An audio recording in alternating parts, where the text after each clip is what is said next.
Hello and welcome to eCHO episode 108, the eBPF and Cilium office hours.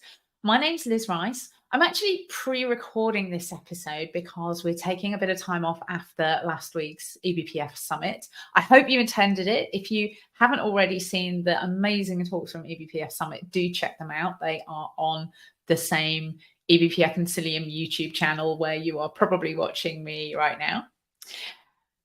We wanted to make sure you had something to watch this week while we took some time off. So I'm delighted to introduce this talk by Dylan Reimerank about eBPF test coverage with CoverBee. Hey everyone, today I would like to show you CoverBee. CoverBee is a tool to collect code coverage for eBPF programs. So let's get right in. What is code coverage for those not in the know? Basically what you're looking at is a code coverage report, and it shows you which lines of code have been executed during some sort of event. Most of the time this would be a unit test or integration test or some other kind of test, and we use this to show us how well our test is covering the actual software that we want to test.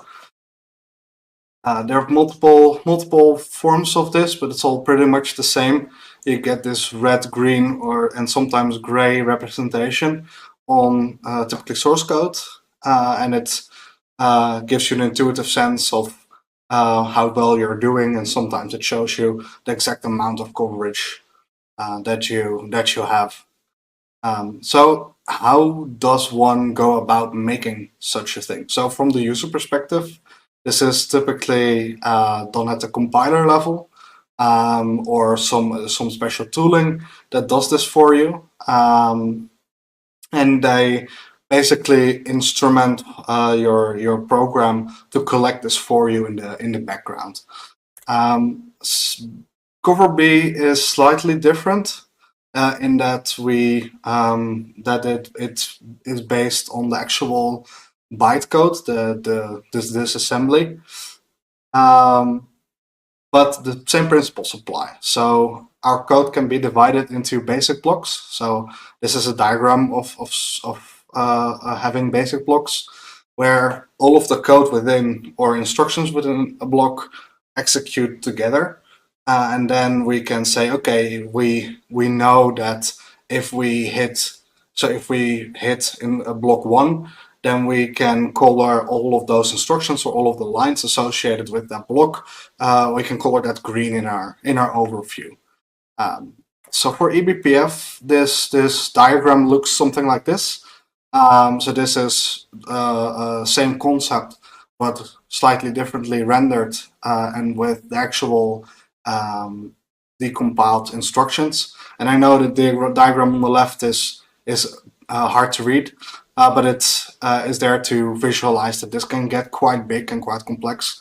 But on the right is a more simplified example of something like this.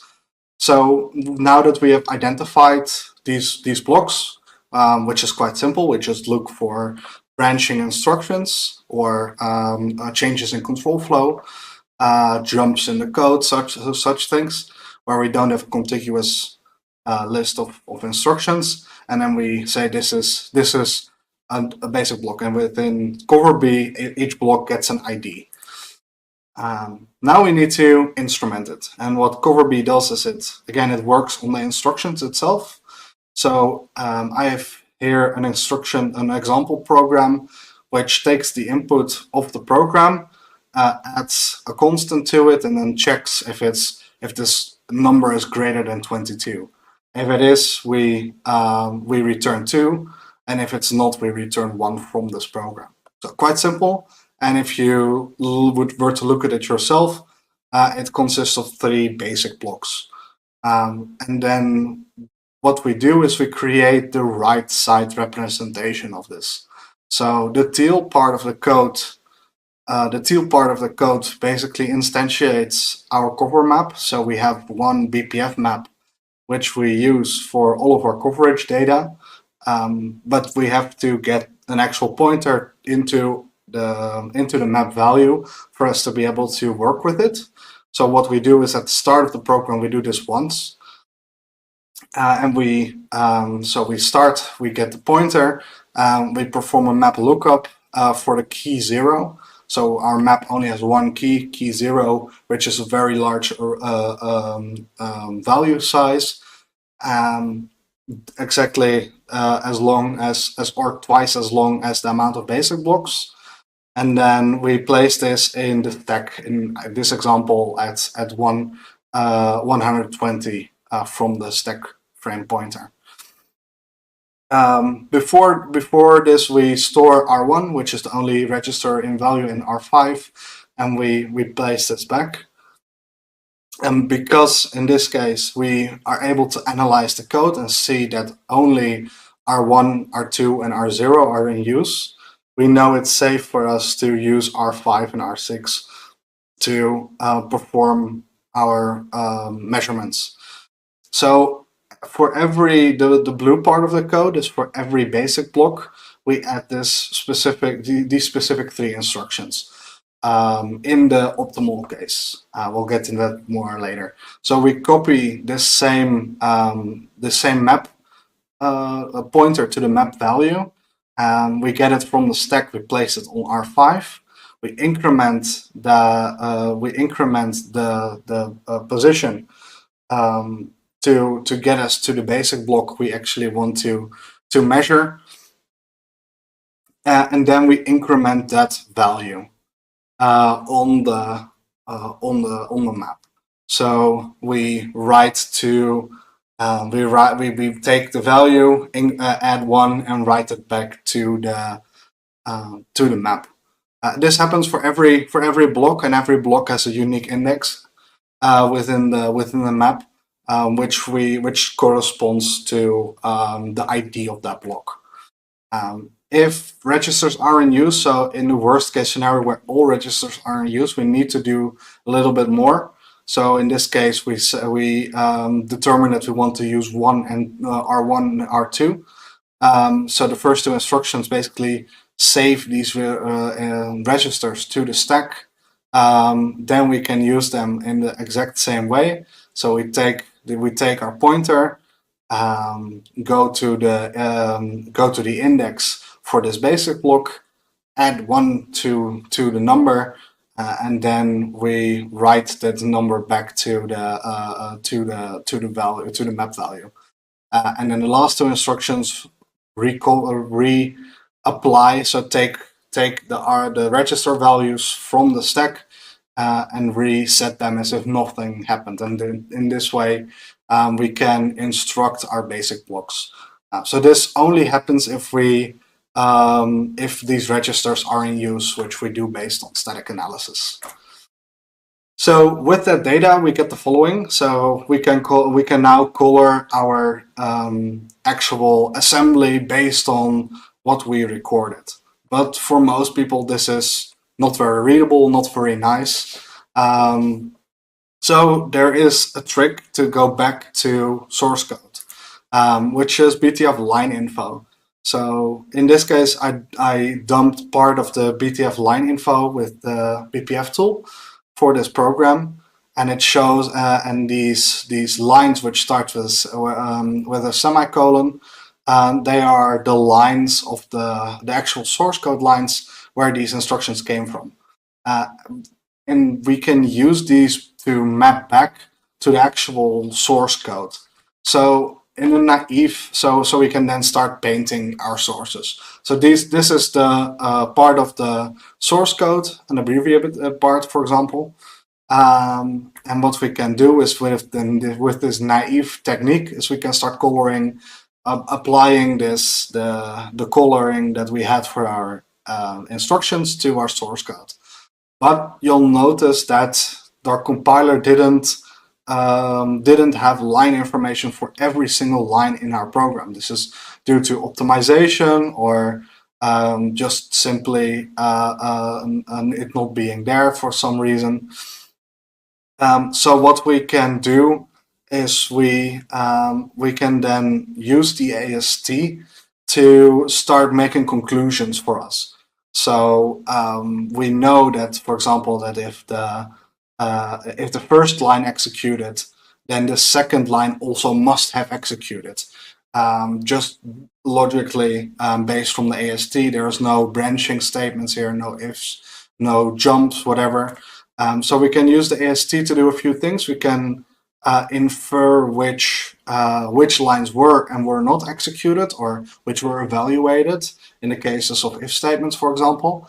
And we can also remove lines that have, for example, the curly braces or the comments, which gives us a way more accurate percentage if we were to just distill this down to a percentage of work.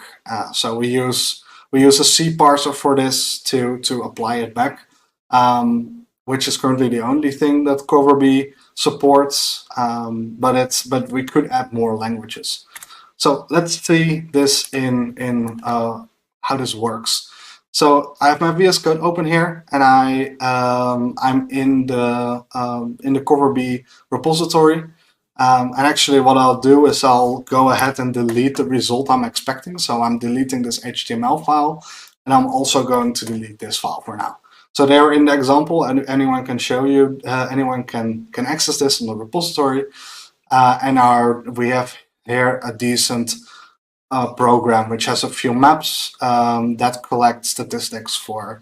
So we can so it's an XTP program, and it collects how many bytes and packets for UDP, IP, and TCP were received. So it's a classifying program, and I won't go very deep into this because of time constraints. So I prepared this demo.sh. What it does is it removes some previous state. It builds the latest version of CoverBee that we have currently checked out, which is master. And then the first thing we do is we load the instrumented program. So we give it we have to compile an ELF before, which is already done in this case. We provide the program that the BPF program we want to load, and we have to pin it. So what we do is we always pin the program in a directory, and we will pin our additional cover map. So this map that has been added on top of all of the things that are in the ELF. And then lastly, we have this block list for which records in between accesses to the program what the actual block analysis is that we did. So which block IDs map to which parts of the source code. We do this, and then after our instrumented program is loaded, we can just run it, do stuff with it. In this case, I'm using BPF tool to do a proc run, and what I'll do is I'll run the firewall program that's in here with some data. So I have a data envelope, which is a packet, and I will repeat this 2 times. So we can see how many times certain code gets executed. So that happens, and after that we collect the information. So you could also imagine just running your program normally, or running more complex test scenarios, whatever you can. This is where your tests are happening. And then lastly, we take the contents of the block list and of the coverage map, and we generate an HTML output, which is our report. And it's also possible to generate a Go coverage report directly, which can be used for other tooling. So if I run this, I need to provide my sudo password.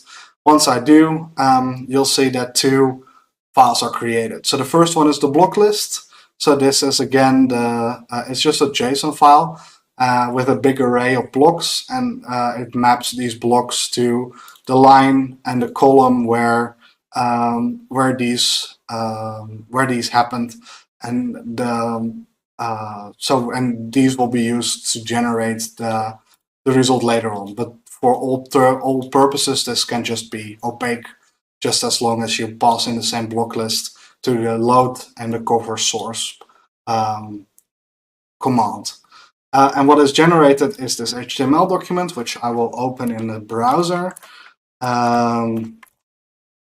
If I can find it. And if I go back to my browser, we open this, we can see at the top that we detected a 45% coverage. of this, and it colored in the lines that were actually executed. In this case, because I only had one packet, it will go to the handle IPv4 twice. It will go to the handle IPv4 twice, and then if we go up here, so we didn't have any IPv6, which is all red. And then in the IPv4 case, which we would expect, this is all colored. So we did evaluate for UDP, but that was not true. And it did go into the TCP case here, and then it incremented the values there. And here we can see that this gray part, the slightly grayed out part, is a 1. So it's this has been executed once. And then this one was also executed once, and this is because in the first instance we create a map key, and in the second one we just modify it. So it gives you potentially really nice information about your BPF tests, and in this case we should test for UDP and IPv6 to get more complete coverage. So that was all. Thank you so much. You can find the CoverBee at the link below, and I hope you have a good rest of your eBPF summit. Thank you.